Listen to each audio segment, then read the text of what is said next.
Apa nih guys? Apa nih Cimehong?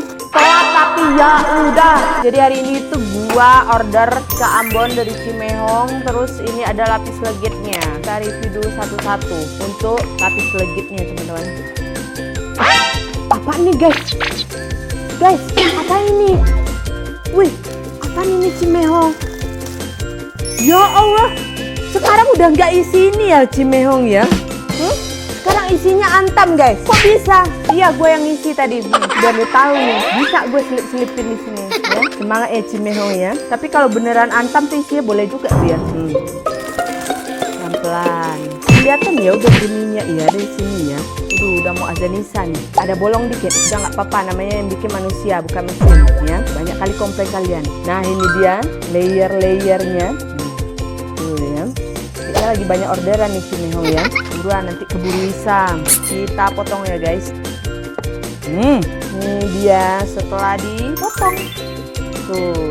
Bismillahirrahmanirrahim. Allahumma barik lana fima razaqtana qina azabannar.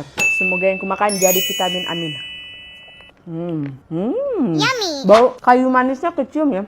Kayu manis sebenarnya nggak terlalu yang berminyak gimana ya. Ya.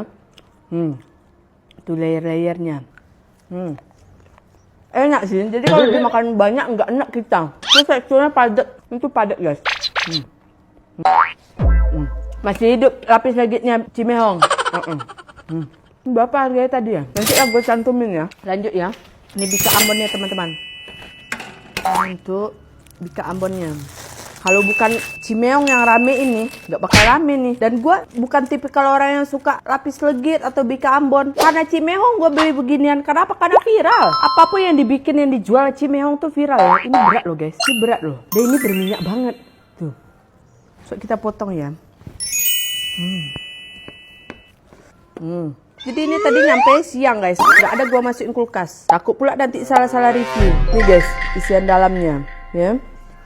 Sebenarnya gue nggak yang terlalu suka Bika Ambon atau lapis legit, makanya gue nggak pernah bikin video gituan. Jujur ya, Cimehong itu pekerja keras ya. Gue follow loh sama Cimehong, gue temenan loh di TikTok sama Cimehong. Gara-gara apa? Yang dulu viral itu loh, cendol Sultan itu yang lumayan harganya, tapi emang worth it, enak. Ah udah, kenapa jadi cendol? Bika Ambon ini dari mana guys? Dari Ambon? Bukan ya? Bismillah.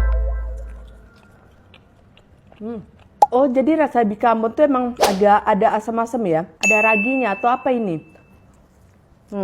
Bersarangnya nggak yang gimana-gimana ya, kayak gini. Gue suka ya di luarnya tuh dibikin kering gitu.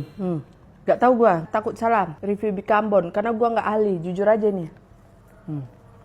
Dan gue baru nge ya, kalau kita review itu minimal kita tahu ingredientsnya, karena nanti rasa yang dihasilkan itu kita tahu gitu terbuat dari apa. Tapi cuma kayak Bika Ambon ini gue nggak, jujur gue nggak tahu ya terbuat dari apa.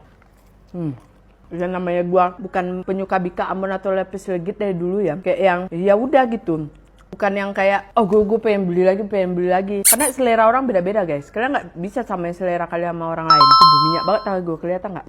Ternyata kalau dalam makanan itu, selain kita tahu ingredientsnya, kalau bisa kita tahu usulnya, cara memasaknya. Jadi yang kita coba, enak, pedas, gurih, nggak cuma itu doang gitu. Entah misalnya kita beli balado, ternyata cabenya tuh belum mateng. Kita tahu, karena kita bisa masaknya atau kita tahu teknik masaknya. Jadi sebelum review ya, termasuk gua ya, jadi introspeksi gitu. Nge-review nggak cuma sembarang review, ini nggak enak. Padahal emang lu aja nggak suka. Contohnya, gua nggak terlalu suka sama Bika Ambon, lapis legit gitu. Gue nggak bisa bilang ini tuh nggak enak. Kenapa? Karena gue nggak tahu aslinya dan gue nggak pernah explore Bika Ambon lainnya gitu loh. Contohnya kayak rendang. Gue tahu yang bener-bener rendang basah, rendang kering. Ini tuh belum rendang, ini tuh udah kalio, masih kalio. Gue tahu. Ya karena gue bergelut di masakan-masakan Minang dari kecil gitu. Dan gue paham. Gue bisa masaknya gitu. Tiba-tiba lagi viral Bika Ambon lapis legit. Gue bilang nggak enak. Padahal gue nggak terlalu suka dan gue nggak pernah explore Bika Ambon selain Cimehong gitu misalnya ya. Gitu sih kalau menurut gue untuk food vlogger yang lain ya. Ini jadi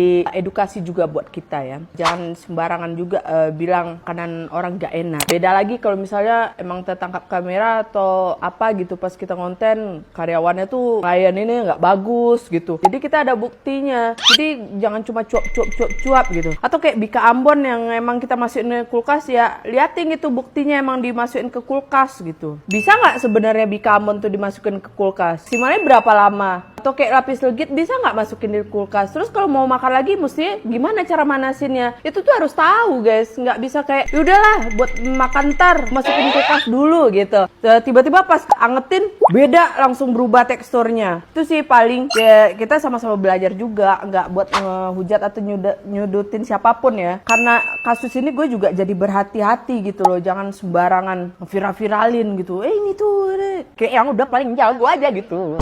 Ya teman-teman, jadi kalau selama ini ada review gue yang nggak mengenakan atau nanti next ke depannya review gue ada yang salah apa segala macam, bisa teman-teman kasih tahu atau nasehatin gitu dengan bahasa yang baik dan benar. Jangan jadi kepancing juga emosi gue gitu.